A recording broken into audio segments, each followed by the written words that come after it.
Sanata Bala Muhammad Kauran Bauchi mutum ne wanda yake jajirtaccen mutum ne, ya ba da dukkanin ɗaukacin gudunmawa domin a zauna lafiya da sasanto da sulhu a jihar Bauchi.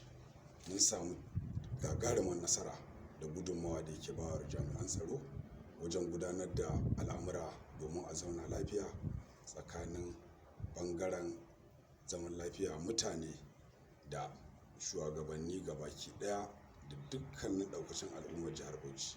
Ya ba da gudunmawa gaya domin an samu lafiya da zaman lafiya a jihar Bauchi.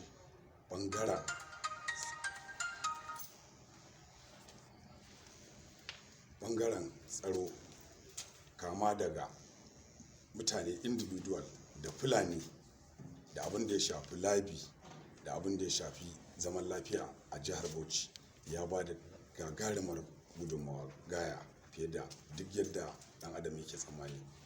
To muna Allah subhanahu wataala nasarar da ya samu, nasarar tamu ce baki ɗaya, mutanen jihar Bauchi gaba ɗaya da jami'an tsaro baki ɗaya.